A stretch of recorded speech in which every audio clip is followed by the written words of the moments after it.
আসসালামু আলাইকুম, সবাইকে শুভেচ্ছা জানাচ্ছি। মাসুম মাহবুব। প্রিয় দর্শক, মাঝখানে বাংলাদেশের নির্বাচনের খবর দিতে গিয়ে আন্তর্জাতিক খবর আমাদের অনেকটা কমে গেছে দেয়া। আজকে থেকে আবারও আন্তর্জাতিক খবরে ফিরছি এবং আপনাদেরকে প্রতিদিন আমরা চেষ্টা করব আন্তর্জাতিক বিশ্বের সবচেয়ে ব্রেকিং খবরগুলো তুলে দেবার জন্য। আজকের মূল শিরোনাম হলো, দখলদার দেশটি ইরানের ভয়ে সর্বোচ্চ প্রস্তুতি নিয়েছে। ইতিমধ্যে দেশটির গুরুত্বপূর্ণ ব্যক্তিরা বাংকারে চলে গেছে পালিয়ে। দ্বিতীয় গুরুত্বপূর্ণ খবর, ইরানের আগে কি আমেরিকা আক্রমণ করবে না ইরানই আগে আক্রমণ করে বসবে। ইতিমধ্যে মার্কিন যুক্তরাষ্ট্রের সকল সামরিক প্রস্তুতি শেষ। যে কোনো সময় ট্রাম্পের আক্রমণের হুমকি। 3 নম্বর ব্রেকিং খবর, ইরানে আক্রমণ হলে ইরান পুরো মধ্যপ্রাচ্যে থাকা আমেরিকার অস্তিত্ব টান দিয়ে বসবে।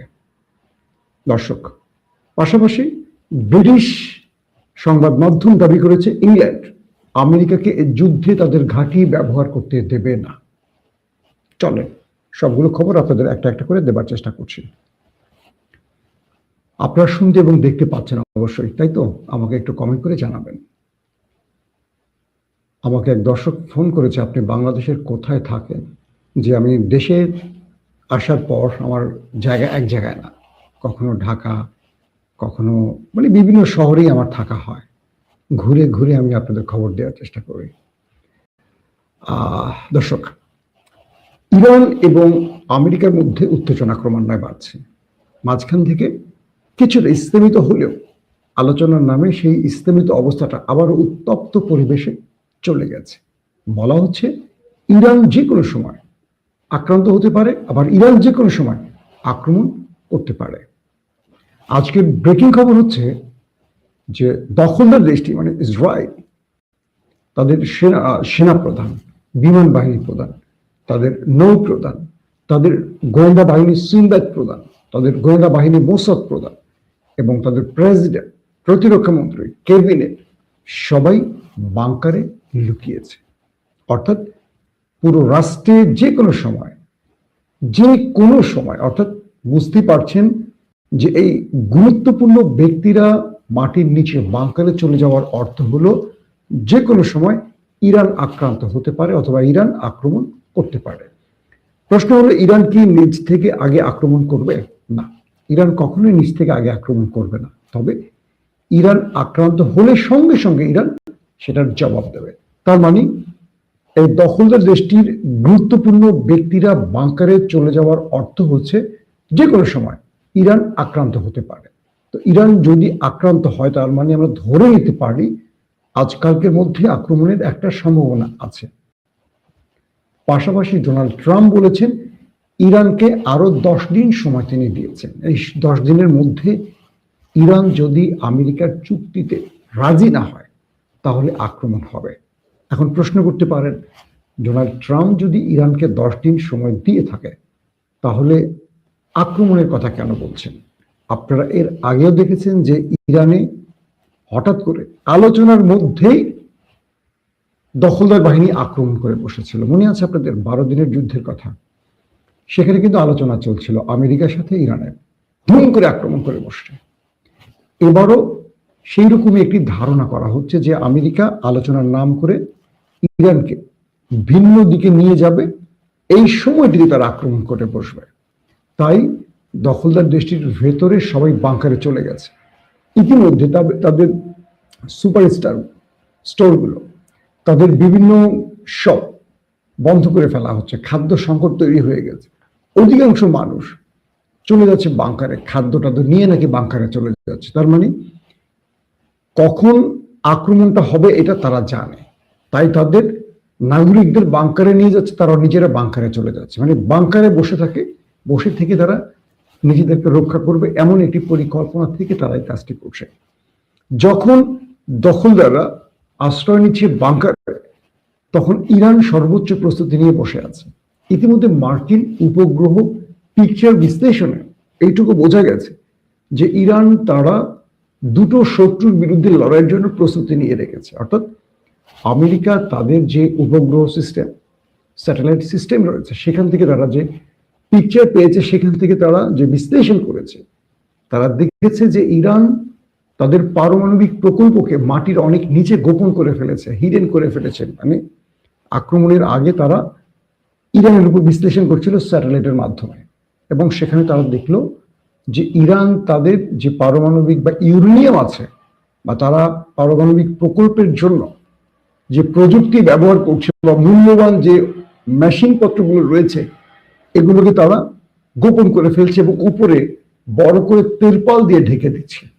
এটা হলো মার্কিন গণমাধ্যম এবং ব্রিটিশ গণমাধ্যম এই পিকচার দিয়ে তার বিশ্লেষণ দেখিয়েছে। আপনারা জানেন যে এর আগে ইরানের 3টি পারমাণবিক ক্ষেত্রে আক্রমণ করেছিল, নাতাঞ্জ, ইস্পাহান, ফোর্দো। তো এই নাতাঞ্জ, ইস্পাহান, ফোর্দো যে পারমাণবিক প্রকল্প আছে ইরানের, সেখানে কিন্তু আমেরিকা তার বাংকার ব্লাস্টার বোমা দিয়ে আঘাত করেছে। এরপর আমেরিকা দাবি করেছিল যে ইরানের এই পারমাণবিক প্রকল্পগুলো তারা ধ্বংস করে ফেলেছে। এরপর একটা লম্বা সময় ইরান কিন্তু দাবি করেছিল যে না, কিছু করতে পারেনি, তারা উপরি ভাগের কিছু ক্ষতি করেছে।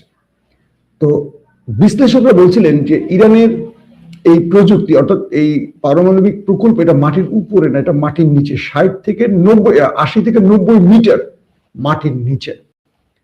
আর আমেরিকার যে প্রযুক্তি আছে, মানে বাংকার ব্লাস্টার, এটা প্রায় 60 ফুট মাটির গভীরে গিয়ে ব্লাস্ট করতে পারে, মাটির নিচে ঢুকবে একটা মিসাইল টাইপের বোমা, বাংকার ব্লাস্টার, এটা মাটির নিচে ঢুকবে, 60 ফুট গভীরে গিয়ে এটা ব্লাস্ট করতে পারে, এবং এটা যে কোনো সিস্টেমকে অকেজো করে দিতে পারে। সেটা ধরেন কন্ট্রোল টাওয়ার, কন্ট্রোল পজিশনকে নষ্ট করতে পারে, ধ্বংস করতে পারে। তো আমেরিকা যখন দাবি করেছিল যে তারা ফোর্দো, ইস্পাহান এবং নাতাঞ্জ পারমাণবিক প্রকল্প ধ্বংস করেছে, ইরান বলেছিল যে এটা আমেরিকার মিথ্যে দাবি। এরপর আমরা দেখলাম যে সেখান থেকে, ইরান থেকে কোনো ইউরেনিয়াম বা কি বলে পারমাণবিক যেই রাসায়নিক যে বিষয়টা, সেটার যে ছড়িয়ে পড়ার, এটার কোনো লক্ষণ পাওয়া যায়নি। কারণ এখানে আক্রান্ত হলে এটা ছড়িয়ে পড়ে, আর এটা ছড়িয়ে পড়া মানে কি, পুরো একটা অঞ্চল ধ্বংস হয়ে যাওয়া, মানুষের মধ্যে মৃত্যু, আতঙ্ক, বা মানুষের মধ্যে সবচেয়ে বড় এটা কাজ করবে। কিন্তু ইরানের এই জিনিসগুলো ঠিক আগের মতো বহাল ছিল। পরবর্তী জানা গেছে ইরান আক্রান্ত হওয়ার আগেই তার ইউরেনিয়ামকে সরিয়ে ফেলেছে গোপনে, এবং পরবর্তী যুদ্ধ শেষে ইরান তার সেই মূল্যবান জিনিসগুলো, ইউরেনিয়ামকে আবারও এনে যথাস্থানে বসিয়ে তাদের কাজ শুরু করেছে। এখন আমেরিকা আক্রমণ করবে এই তথ্যের আলোকে ইরান আবারও সেগুলো সরিয়ে ফেলেছে, এমন তথ্য আমেরিকা পেয়েছে স্যাটেলাইট ইমেজের বিশ্লেষণের মাধ্যমে। গেল একটা ব্যাপার। 2 নম্বর বিষয়, পাশাপাশি তারা বলছে যে ইরান আক্রান্ত হলে ইরান এট এ টাইম 2টো পজিশনে আক্রমণ করবে। 1, আমেরিকার রাডার সিস্টেমকে অকেজো করে ফেলবে। 2, দখলদার দেশটির মধ্যে আক্রমণ করবে, এবং সেটা ডিমও না, তাদের যে পারমাণবিক প্রকল্প আছে ইসরায়েলের, সেখানটাতে ইরান আক্রমণ করবে।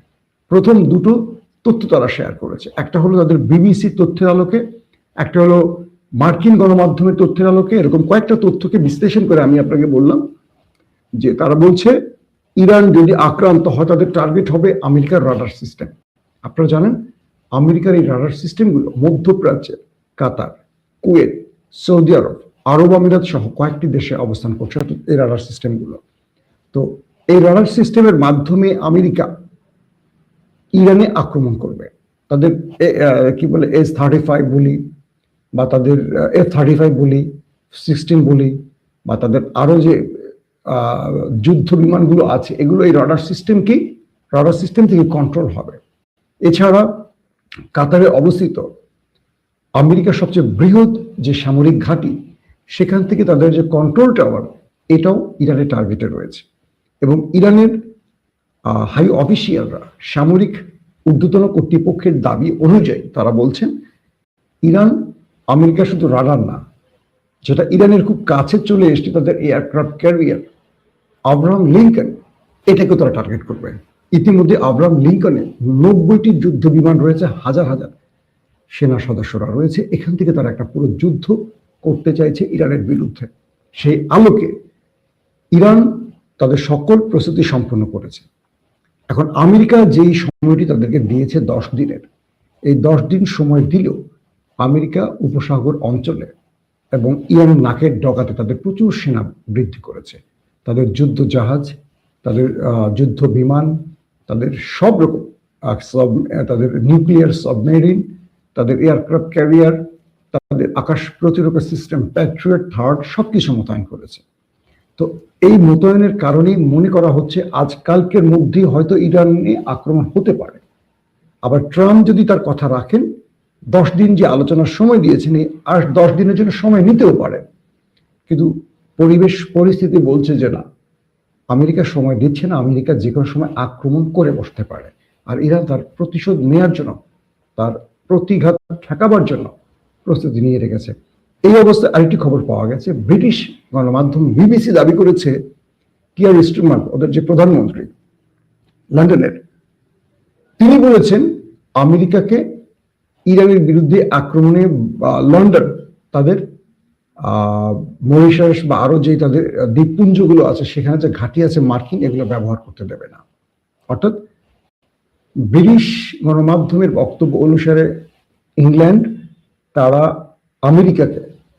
আমেরিকার যে ঘাঁটিটি রয়েছে ইংল্যান্ডে দ্বীপপুঞ্জ, যেটা তাদের হস্তান্তর করা হয়েছিল ব্রিটিশ এবং আমেরিকার যে দ্বীপ নিয়ে একটা সমঝোতা হয়েছিল, সেখান থেকে মরিশাস তার নাম, আরো কয়েকটা আছে, সেখানে আমেরিকার যে ঘাঁটিগুলো রয়েছে আমেরিকাকে ডাইরেক্ট বলে দিয়েছে তোমরা এই ঘাঁটি থেকে ইরানে আক্রমণ করতে পারবা না। অর্থাৎ আমরা বলতে পারি যে পররাষ্ট্রনীতিতে ইংল্যান্ড তার কৌশল কিছুটা এখানে অন্যভাবে ব্যবহার করছে। মানে হলো আমেরিকা ইংল্যান্ডকে ব্যবহার করে আবার ইংল্যান্ড সেই আক্রমণের টার্গেটে হবে এটি চাইছে না। তার মানে এখান থেকে আমেরিকা একটা ধরা খেয়ে যাচ্ছে, ব্রিটিশদের সাহায্য পাচ্ছে না। 2 নম্বর, সৌদি আরব, কাতার, কুয়েত, আরব আমিরাত তারাও বলে দিয়েছে আমেরিকাকে। এক লোক লেখছে তারেক রহমান পদত্যাগ করেছেন। ভাই আসেন ইরানের খবর দিয়ে, তারেক রহমানকে পেলেন কোথায় আজকে আপনারা? তো একজন লিখছেন যুদ্ধ হবে না, এটাই যেন হয়। শেরপুর বাগরাকসা থেকে দেখছেন। ভারতের কোন রাজ্যের নামটি বললেন? মেঘালয় থেকে দেখছেন, ধন্যবাদ। তো চিটাং থেকে কারা দেখছেন ভাই? তো এখন যে বিষয়টি তৈরি হয়েছে যে আরবে যে ঘাঁটিগুলো আমেরিকা তৈরি করে রেখেছিল এতদিন ধরে এবং ইরানকে টার্গেট করে যে প্রস্তুতি তারা নিয়ে রেখেছিল, আমেরিকা সেই ঘাঁটিগুলো ব্যবহার করতে পারছে না। এখন ইসরায়েলের চাপ বাড়ছে ক্রমান্বয়ে আমেরিকার উপর, যে তোমরা আক্রমণ করছো না কেন, কখন করবা? আর আমেরিকা বলছে আমি তো ধমকি দিচ্ছি, ইরান তো কথা শুনছে না। আমি এত আয়োজন করলাম, এত বিশাল বিশাল টাকা পয়সা খরচ করে সামরিক অস্ত্র প্রযুক্তি নিয়ে আমি চারদিকে জড়ো করলাম, ইরান তো ভয় পাচ্ছে না। আর ইসরায়েল বলছে তোমাকে ভয় দেখাতে বলিনি, আক্রমণ করো, তুমি আক্রমণ করলে বাকি আক্রমণ আমি করবো, তুমি বড় ভাই সামনে থাকলে আমার পিছন থেকে আক্রমণ করতে সুবিধা হবে। আর ইরান বলছে আয়, তুই আক্রমণ কর, তুই আমাকে শেষ করবি, বাট আমি একা মরবো না, তোকে নিয়ে মরবো। তুই আমাকে শেষ করলে তোকে শেষ করে আমি মরবো। আর ইরানের কারণেই এখন দখলদার দেশটির মধ্যে যেটা বললাম, সবাই বাংকারে লুকিয়ে গেছে, সবাই পালিয়ে গেছে। কারণ যে কোনো সময় এক দর্শক ফোন করছে, আমি চট্টগ্রাম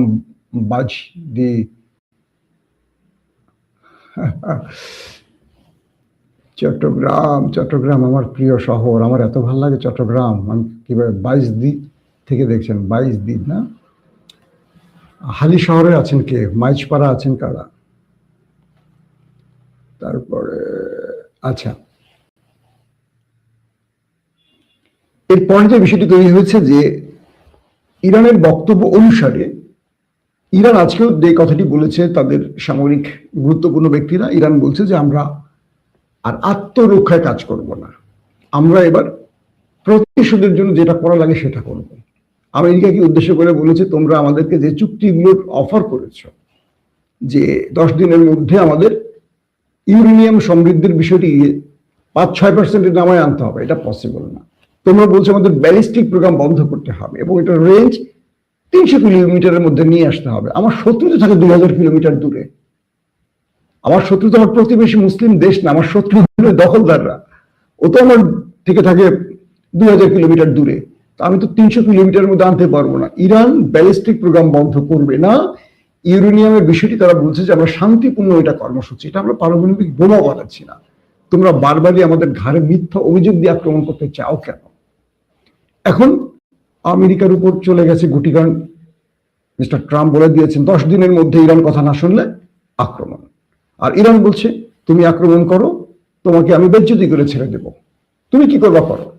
কারণ আমেরিকার জন্য কঠিন হয়ে গেছে, ইরানে আক্রমণ করতে গেলে তাকে পারমাণবিক প্রকল্প ধ্বংস করতে হবে, তাকে মেন ব্যবস্থাটা নিতে হবে বাংকার ব্লাস্টার বোমা।